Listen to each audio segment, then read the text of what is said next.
से हम छूट जाते हैं। जो दिनों के कल्प वृक्ष अर्थात इच्छा पदार्थ देने वाले करुणा के राशि है, उनके चरण कमल उसके श्रवण करने ही प्रीति होती है। इस कथा को मन लगाकर श्रवण करने पर मन वचन कर्म उत्पन्न पाप जाते रहते हैं। इस रामायण को सुनने से ही जितने ही हमारे मन कई प्रकार का पाप होता है हम करते हैं। मन से हम पाप कर सकते हैं, जो केवल किसी के बुराई सोचने से ही पाप हो जाता है, किसी की बुराई देखने से ही पाप हो जाता है, आँख से बुराई सुनने से ही पाप हो जाता है। तो शिव जी कहते हैं कि जो ये कथा को सुनते हैं तो ये सब पाप से मुक्त हो जाते हैं। तीर्थ यात्रा और अनेक प्रकार के साधन योग वैराग्य ज्ञान की निपुणता हो जाती है।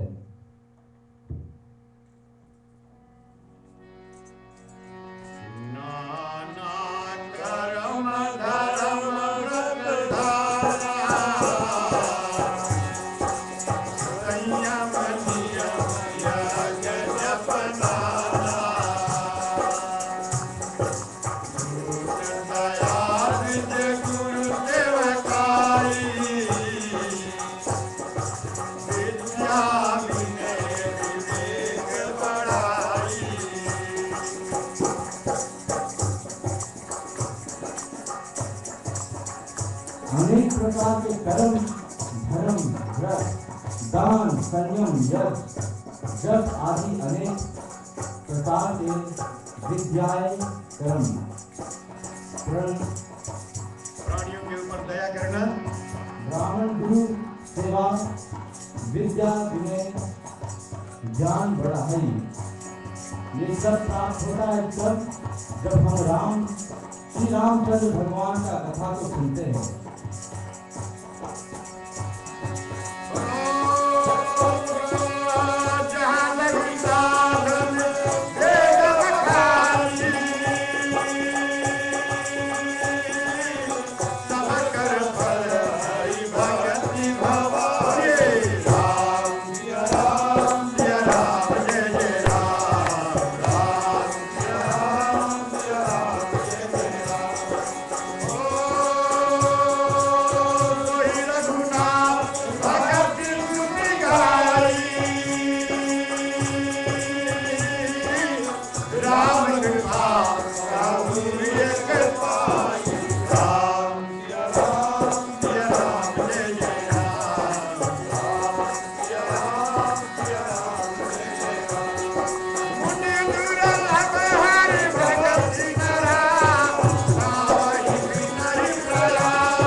आगे शिव जी कहते हैं, जहां तक वेद में साधन बखाना कर कहे है, हे पार्वती सबका फल नारायण की भक्ति ही है। कि जितने भी हम भक्त करते हैं, पूजा करते हैं, अर्चना करते हैं, इनका फल एक होता है, वो है नारायण की भक्ति। वह रघुनाथ जी की वेद विहित भक्ति राम की कृपा किसी एक ही पाई है, अर्थात भक्ति किसी एक को ही प्राप्त होती है।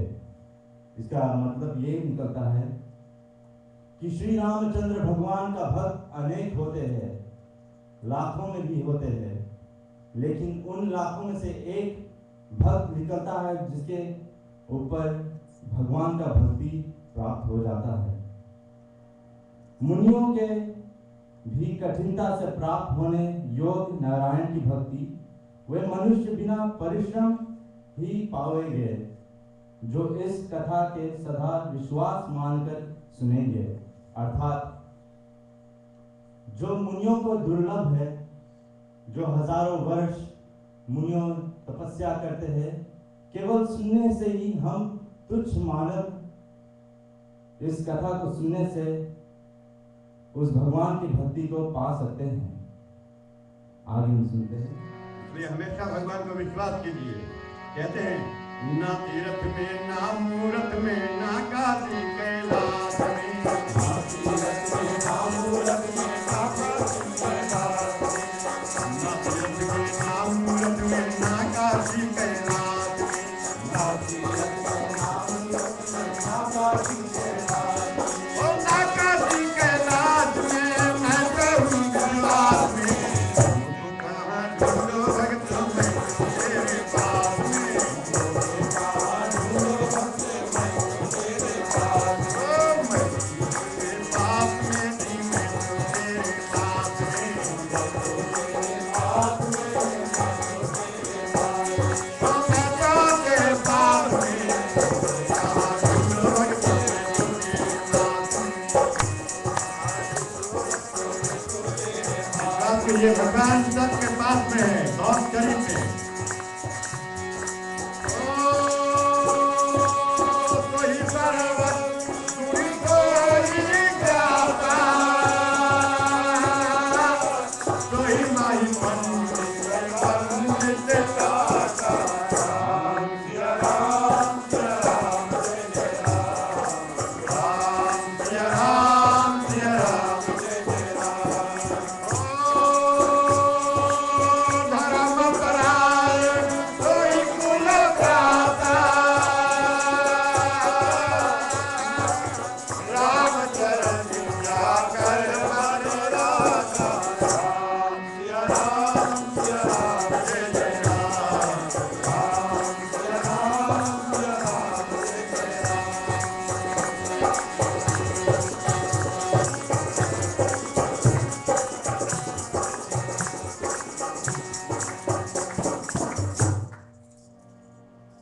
आगे शिव जी कहते हैं, वही सर्वगुणी है, वही ज्ञानी है, वही पृथ्वी का भूषण है, वही पंडित और वही दाता है, वही धर्म परायण अर्थात धर्म करने वाला और वही कुल की रक्षा करने वाला है। कौन कुल की रक्षा करने वाला है? जिसका मन श्री रामचंद्र के चरणों में रमा रहता है। जो भक्त श्री रामचंद्र के चरणों में लीन हो जाता है, यानी उसमें समा जाता है, वही भक्त सर्वगुणी कहलाता है, वही ज्ञानी, वही भक्त अपने कुल को तारण तार करता है। जिस प्रकार प्रहलाद भक्त अपने कुल को तारण तार किया और हिरण्याकशिपु को संहार करने के लिए स्वयं हरि विष्णु नरसिंह अवतार धारण किए थे।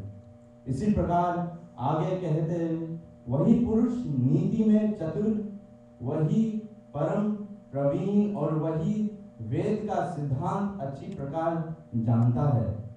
कौन जानता है? जो ये रामायण को पढ़ता है और सुनता है, वही प्रवीण यानी वही शूल होता है, वही इस सिद्धांत को जानने वाला होता है। वही पुरुष कवि, कवि कौन होता है? जो अंग्रेजी में हम कहते हैं पोएट, जो पोएट्री लिखता है उसको कवि कहता है, कहते हैं। और इस रामायण को रचने वाला पहला कवि कौन था? वाल्मीकि। तो वही कवि होता है यानी छंद रचने वाला, वही पंडित यानी ज्ञानी, वही धैर्य धारण करने वाला और वही संपूर्ण छल को त्याग कर श्री रामचंद्र को भजन करता है। यानी छल का अर्थ होता है कपट को छोड़कर जो भगवान को भजता है। तो इस प्रकार हम आगे चलते हैं, क्यों ना राम भगवान का भजन करते हैं। श्रीमन नारायण नारायण नारायण, श्रीमन नारायण नारायण नारायण, ओ श्रीमन नारायण नारायण नारायण, श्रीमन नारायण नारायण नारायण, ओ लक्ष्मी नारायण नारायण नारायण, ओ लक्ष्मी नारायण नारायण नारायण, ओ लक्ष्मी नारायण नारायण नारायण, ओ लक्ष्मी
आगे भोलेनाथ जी कहते वही स्त्री धन्य है जो पतिव्रता धर्म को आचरण करती है।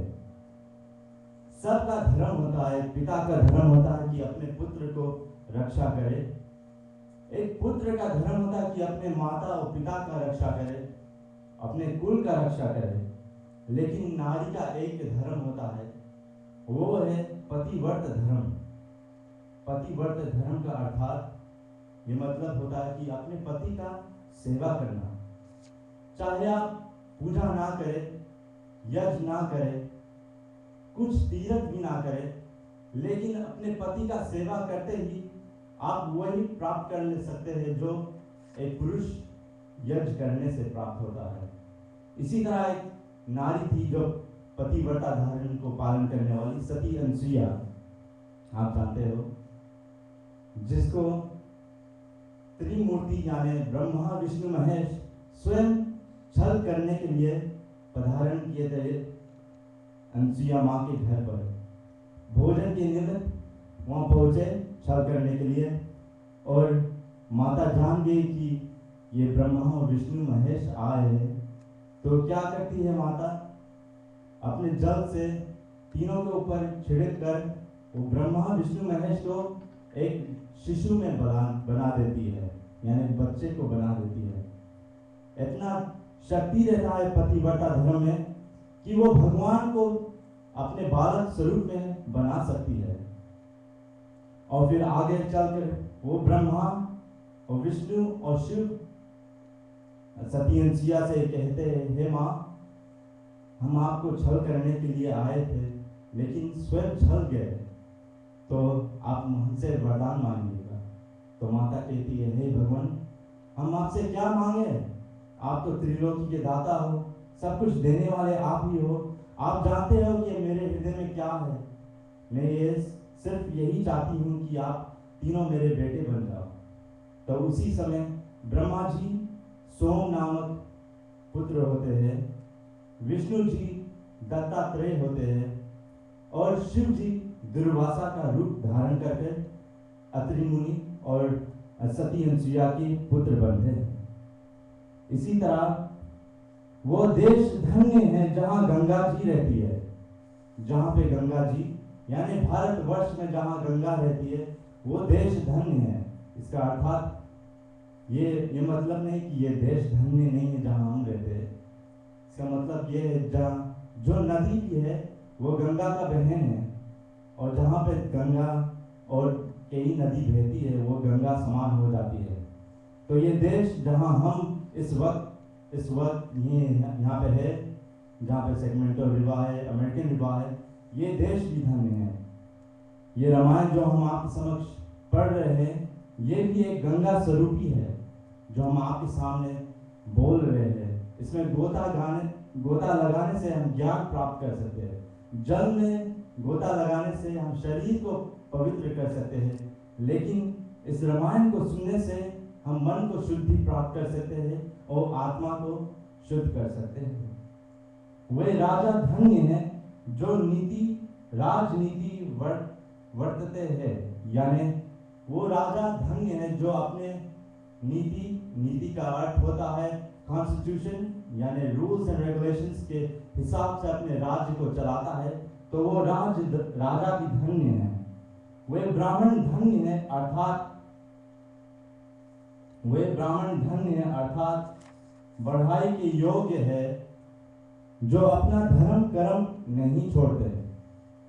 ब्राह्मण का 6 धर्म होता है, वो इस उत्तरकांड में लिखा हुआ है, और ये 6 धर्म है पढ़ना, पढ़ाना, दान देना, यज्ञ करना और यज्ञ कराना। ये ब्राह्मण के 6 धर्म कहे गए हैं इस रामायण के माध्यम में। आगे हम सुनते चौपाई।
दीपावली का शुभ अवसर रहा, तो यहाँ पे धन का वार्ता चलता है।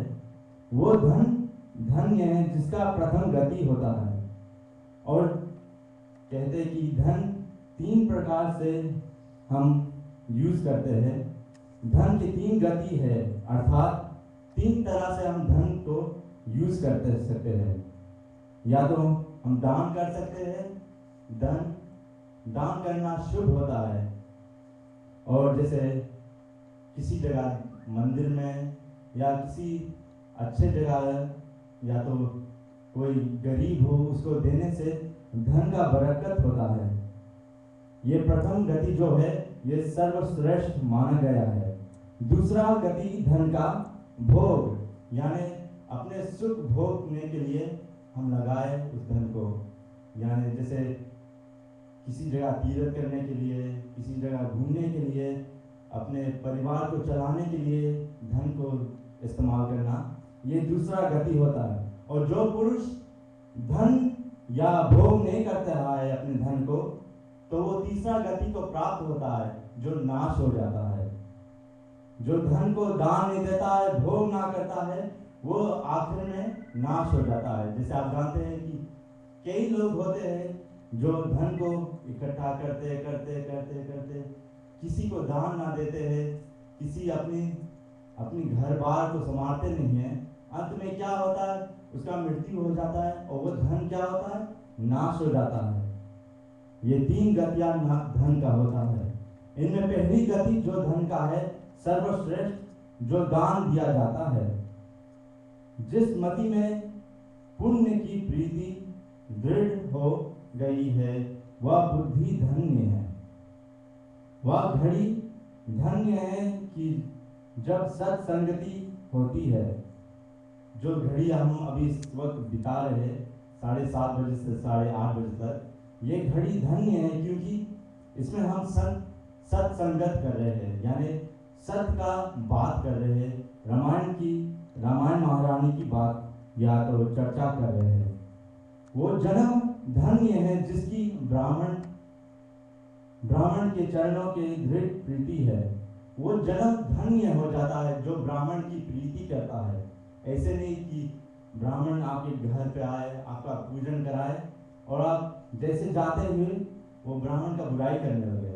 इसका मतलब नहीं कि आप जब सामने ब्राह्मण आए तब उसका आभार जोड़े और बाद में पीछे बात कुछ और करे।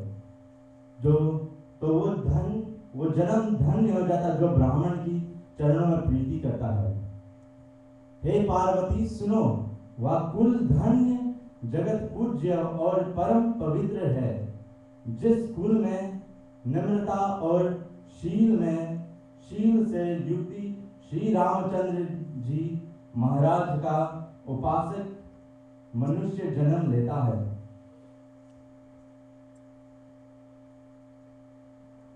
वो कुल धन्य हो जाता है। वो जनरेशन धन्य हो जाता है जिसके जनरेशन में एक भी राम भक्त जन्म लेता है। आगे सुनते हैं। ओम जय श्री राम राम राम, ओम जय श्री कृष्ण कृष्ण कृष्ण, श्री राम कृष्ण राम। बोलिए ओम जय श्री राम राम राम, ओम जय श्री कृष्ण कृष्ण कृष्ण, श्री राम कृष्ण राम। राम राम, ओम जय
कहने लगे, हे पार्वती, यद्यपि प्रथम मैंने ये कथा गुप्त कर राखी थी, यानी इसको गुप्त मैंने रखा था, जानते हुए भी शिव जी ने पार्वती को यह कथा नहीं सुनाया था, परंतु अब मति के अनुसार वर्णन किए है।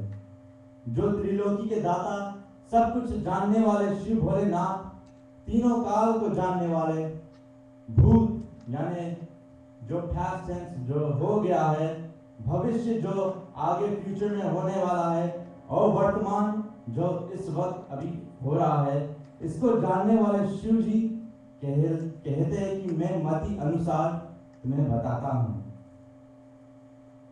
आपकी मन में अधिक प्रीति देखकर तब मैंने रघुनाथ जी की कथा सुनाई है।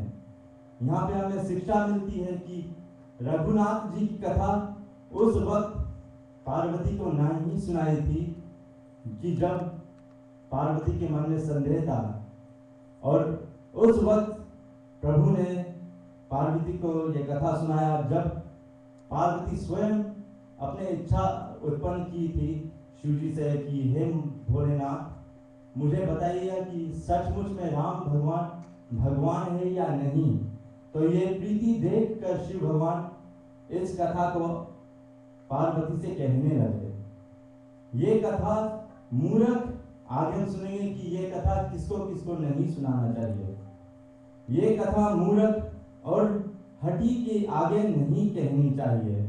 जो मूर्ख, जो मंद बुद्धि होता है, जिनका बुद्धि बंद रहता है, ब्लैंक रहता है, उसको, और जो हठी होता है, जो एवरी पॉइंट पर अपना पॉइंट डालना चाहता है, उसके आगे ये कथा नहीं कहना चाहिए। मन लगाकर नारायण की लीला को ना सुनने, उसे भी ये ना कहे। जो रामायण कथा को मन लगाकर नहीं सुनता है और इधर उधर का बात करता है, उसको भी ये रामायण की कथा नहीं सुनाना चाहिए। लोभी, कामी, क्रोधी या कथा ना कहे, अथवा जो चराचर के स्वामी श्री रामचंद्र के ना भजे, उसको भी ना सुनावे। जो लोभी होता है, कामी होता है या क्रोधी होता है, उसके सन्मुख ये कथा ना सुनाए।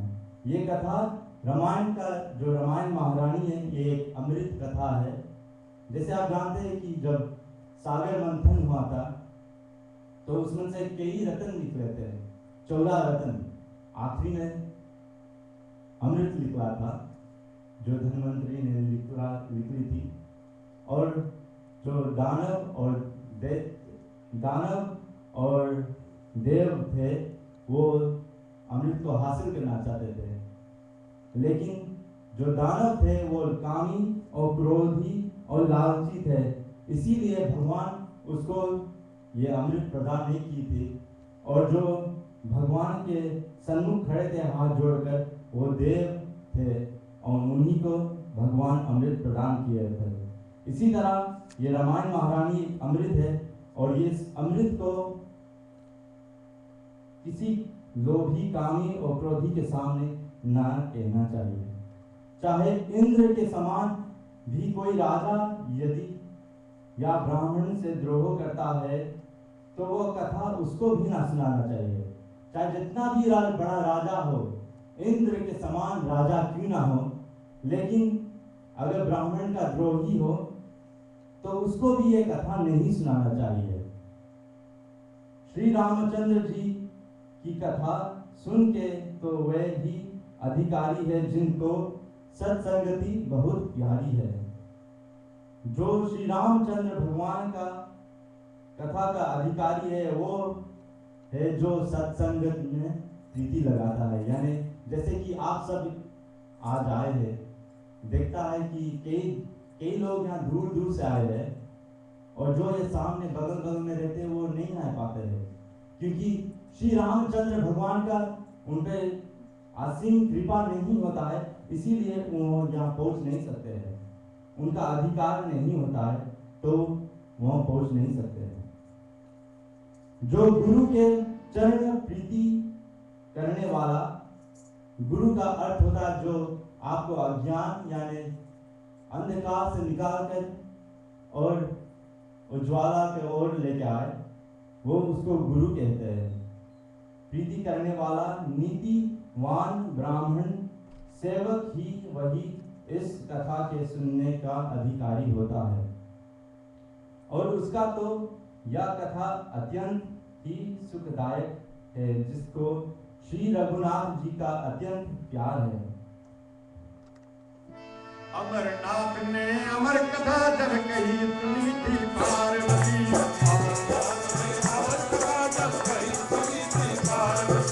अमरनाथ ने अमर कथा जब कही सुनी थी पार्वती,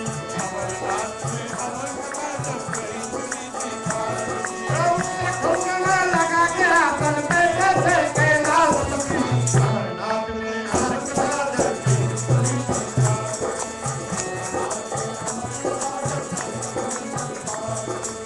जय राम जय जय राम जय जय श्री राम, जय जय राम जय जय श्री राम, जय जय राम जय जय राम जय जय श्री राम, जय जय राम जय जय राम जय जय श्री राम,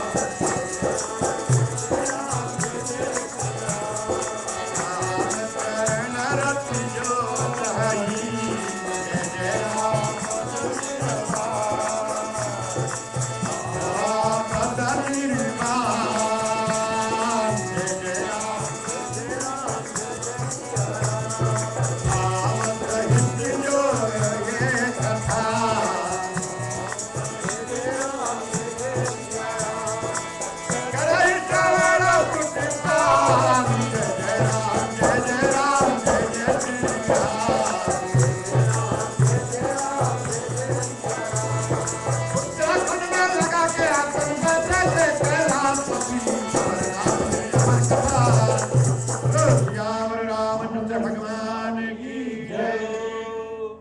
जो श्री राम श्री रघुनाथ जी की चरणों में प्रीति चाहे अथवा निर्वाण पद का अर्थ होता है मुक्ति चाहे के प्राप्त होने की जिसको इच्छा हो, वो प्रेम सहित ये कथा कान रूपी धोने से पान करे। यानी जिस तरह हम पानी को पान करते हैं मुख से, तो ये गंगा जल स्वरूपी रामायण का कथा हम कान रूपी धोने से पान करते हैं, और जिसको ये प्रीति लग जाता है तो वो कभी छोड़ता नहीं है राम भक्ति का पद। राम धुन लागे अब कैसे छूटे, राम धुन लागे अब कैसे छूटे, राम धुन लागे अब कैसे छूटे, राम धुन लागे अब कैसे छूटे हो भैया कैसे छूटे, राम धुन लागे अब कैसे छूटे, राम धुन लागे अब राम कथा गीता में भरनी, कवि मन कमल मनोहर हरणी, समुद्र तिरोगत जीवन पूरी, राम कथा गावै श्रुति तोरी, राम धुन लागी अब कैसे छूटे, राम धुन लागी अब कैसे छूटे, राम धुन लागी अब कैसे छूटे, राम धुन लागी अब कैसे। भगवान का धुन जब लग जाता है एक बार, चाहे 1000 कोई थोड़ा है सुध नहीं सकता। कैसे छूटे हो भाई कैसे छूटे, राम धुन लागी अब कैसे छूटे, राम धुन लागी अब कैसे छूटे, यही महारुचि प्राप्त हो पाना, रघुपति भगत के रतनधारा, रघुपति भगत के रतनधारा, अति हरि कृपा जाहि पर होई, अति हरि कृपा जाहि पर होई, आवे मार्ग सोई, राम धुन लागी अब कैसे छूटे, राम धुन लागी अब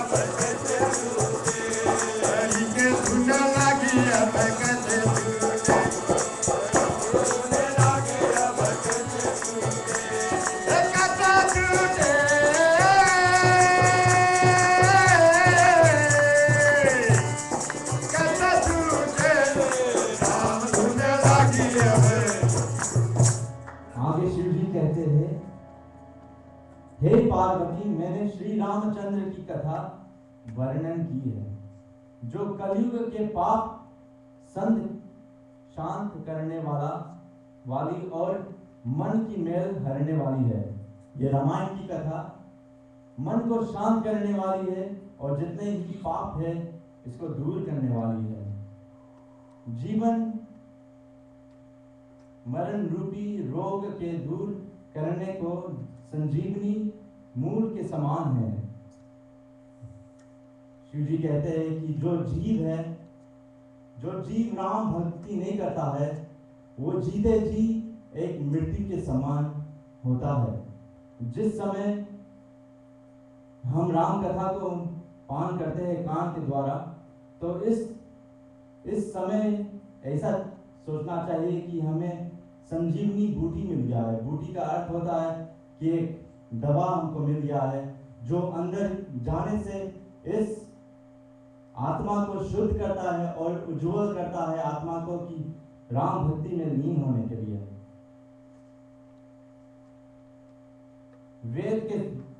वेद के जानने वाले ऐसा कहकर राम जी की कथा को गाते हैं। इसमें सुंदर सात सीढ़ी है जो राम रघुनाथ जी की मुक्ति प्राप्त होने के मार्ग है। इस रामायण में 7 सीढ़ी है, यानी 7 कांड है। पहला कांड बाल कांड होता है, जहां पे श्री रामचंद्र जी अपने बाल लीला करते हैं। दूसरा कांड होता है अयोध्या कांड, जहां पे राम जी जाते हैं सीता माता से विवाह करने के लिए।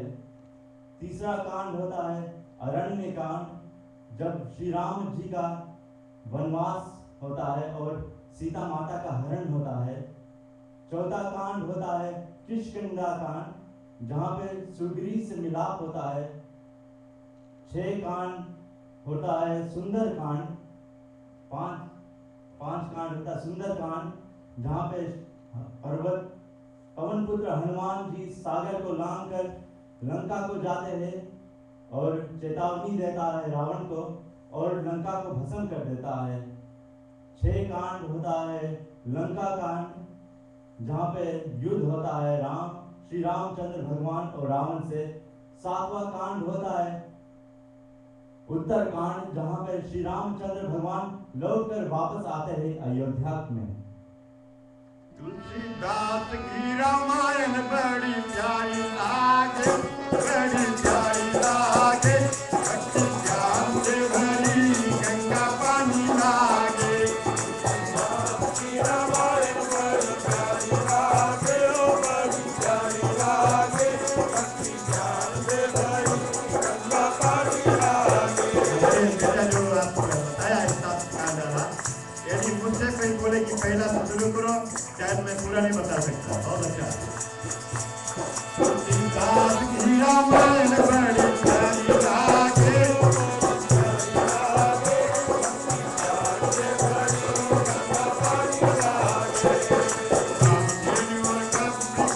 महिमा है गुण आगे,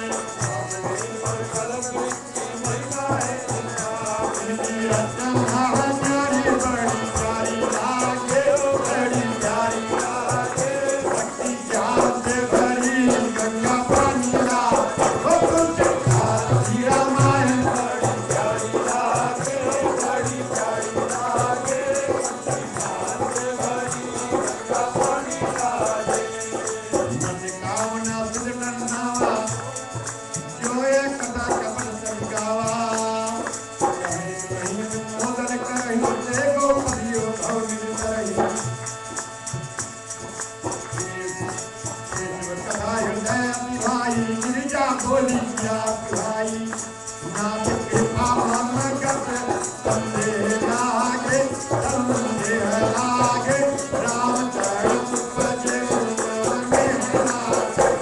तुलसीदास रामायण बड़ी प्यारी लागे, भक्ति ज्ञान से भरी गंगा पानी लागे, गंगा पानी लागे, गंगा पानी लागे। जो ये 7 सीढ़ियां होता है, जिसके ऊपर नारायण की बहुत कृपा होती है, वही इस मार्ग पर चल देता है। जो मनुष्य कपट त्याग कर इस कथा को गाते हैं, कपट यानी छल को त्याग कर अपने मन से, सच्चे मन से गाते हैं, उसकी मनोकामना सिद्ध हो जाती है। जो इसको कहता है, सुनते हैं, जैसे मैं कह रहा हूँ आपके सामने और आप सुन रहे हो, और जो इनको अनुमोदन कर रहा है, यानी जो इस कथा को आनंद पा रहा है, श्रोता वक्ति प्रशंसा कहते हैं, वे गो पद के समान संसार सागर को तर जाता है। जो ये भव सागर है, यानी भव का अर्थ है दुख और सागर का अर्थ होता है ये दुनिया। जो ये दुख का दुनिया है, इसको तर जाते हैं। जैसे कि एक प्याली में, कटोरी में पानी आप रखो और उस पैर इस तरफ से उस तरफ पार कर दो, तो इसी तरह आप इस भव सागर से पार हो सकते हो अगर आप इस रामायण को सुने। सुनकर उसकी वक्ता जो है कि प्रशंसा करे। कथा को बताने वाला का हमेशा प्रशंसा करना चाहिए।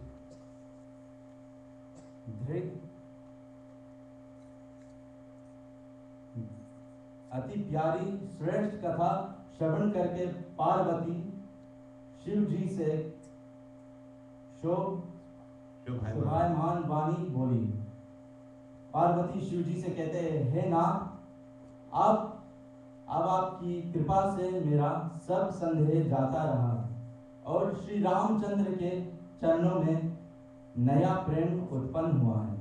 पहले आप जानते हैं कि सती माता जब हुई थी तो उनको भी संदेह हुआ क्या कि श्री रामचंद्र भगवान क्या सचमुच में भगवान है या नहीं। तो भोलेनाथ जी कहते हैं कि जाओ परीक्षा ले लो। तो सती माता जाती है परीक्षा लेने के लिए और रामचंद्र जी जान जाते हैं कि ये सती माता है। तो कहते हैं माता से, हे माता, आप तो आई हो लेकिन पिता कहाँ है। तो माता लौटकर शर्मा के वापस जाती है। भगवान जान जाते हैं कि सती ने परीक्षा लेने के लिए राम को गए थे, तो मैं इस तंत्र से आप सती को नहीं स्वीकार करूंगा। अगले जन्म जब हिमाचल के घर पे पार्वती का हुआ था, तो भोलेनाथ ने उसको विवाह करके कैलाश पर्वत पे लाए और जिस तरह पहले संदेह हुआ था, फिर से इस बार फिर से पार्वती को संदेह हुआ, जिसको शिव भोलेनाथ ने कथा सुनाकर जितने भी संदेह था उसको नाश कर दिए थे। और पार्वती यहाँ कहते हैं कि हे भोलेनाथ, आपकी कृपा से जितना भी संदेह मेरे मन में था वो नाश हो गया है। आखिरी दुआ में हम सुनते हैं, हरे राम हरे राम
संसार के ईश्वर पार्वती कहते हैं शिव भोलेनाथ से, अब आपकी कृपा से कृत हो गया है, यानी मुझे कुछ करने को ना रहा, क्योंकि श्री रामचंद्र जी की दृढ़ भक्ति उत्पन्न हुई है और संपूर्ण कलेश जाते रहे।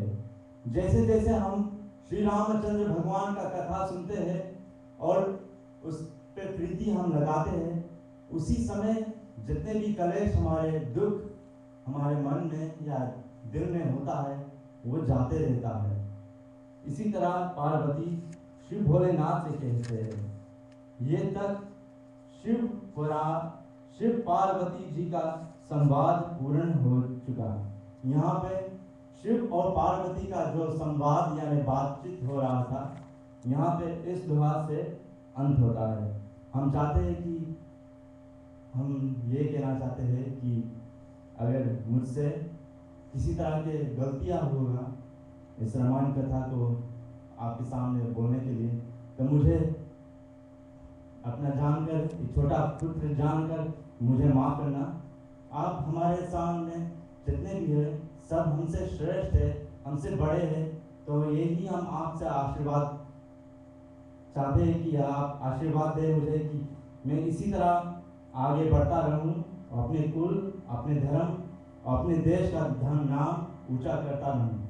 आप सब एक जैसे एक हंस होता है, अंग्रेजी में स्वान कहते हैं, एक हंस का एक लक्ष्य होता है कि वो एक उसका लक्ष्य होता है कि वो अगर दूध आप उसके सामने रख दे तो वो दूध पी लेता है और पानी को अलग कर देता है। इसी तरह आप सब हमारे सामने जो है, आप एक हंस के भांति है, और जो मैं आपके सामने प्रस्तुत किया हूँ, आप केवल जो अच्छाई है, जो दूध है, इसको आप ले लें और जो बुराई है इसको आप छोड़ दें। धन्यवाद। बहुत बहुत धन्यवाद। ताली बजाकर आज पहला दिन था, ये हमारे बेटा जी के श्रीमुख से हम लोग श्रवण किए, तो बेटा आपको बहुत बहुत आशीर्वाद भगवान का याद से आपने बहुत सुंदर ढंग से रावण की कथा को कहे हैं, और मुझे तो सुनने में ऐसे रहा कि बहुत दिन से कहता है। बहुत अच्छा। और हम तो रिटायरमेंट है, बहुत बहुत सही बात। और अगले सप्ताह की कथा हमारे रविनेश महाराज कहेंगे, ये कहते हैं ऊपर से बड़ा से छोटा, फिर नीलेश महाराज लौकुश कांड की कथा ही हमारे बेटा प्रारंभ करेंगे। चलिए, हम चाहते तो वहाँ पर बैठने के लिए आप लोग के लिए तो सामने और भगवान की कथा का शांति पाठ करते हैं। चलो बेटा, प्रार्थना कर दो, सभी लोग हाथ जोड़ लीजिए। तुम्हें माता पिता,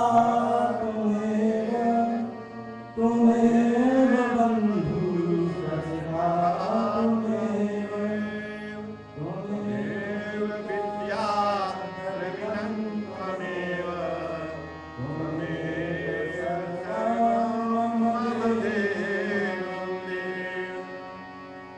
हे नाथ सर्व सुखी हो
यम, आप लोग जानते हैं यमराज प्रसाद बाटी, यम का बहन के नाम है यमी।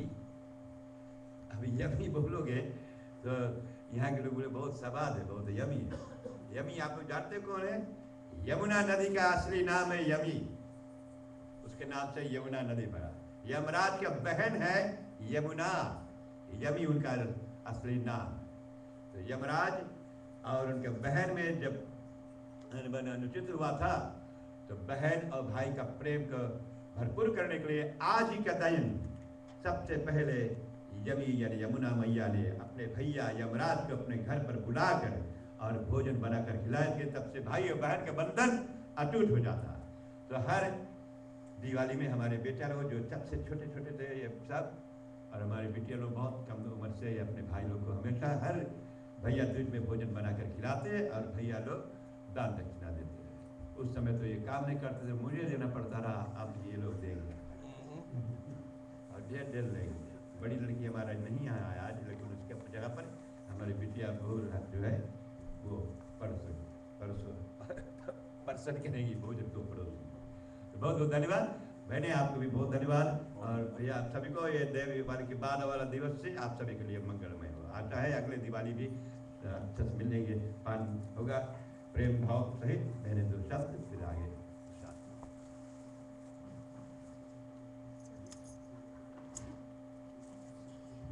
तो आशीष राज के आज बेहतर है बेटा, कितना उम्र के बेहतर? 10। अच्छा ठीक, बहुत अच्छा। कहीं अगर बताए बेहतर है, मैं बहुत खुशी लगी। एक पन्नों ना मिली इसके तरफ हम लोग वैसे थोड़ा गा हैप्पी बर्थडे गाना गाओ। चलो हैप्पी बर्थडे गाना गाओ, एक पन्नों ना। अच्छा बेटा आपके तरफ बार बार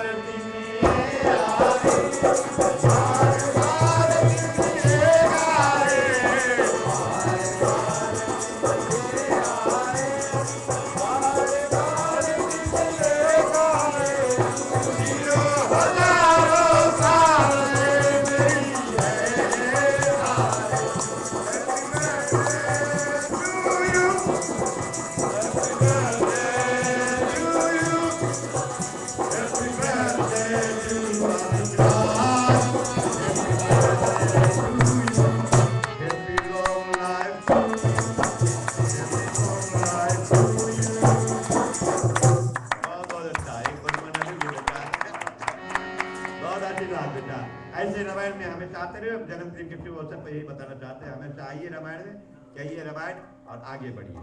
धन्यवाद।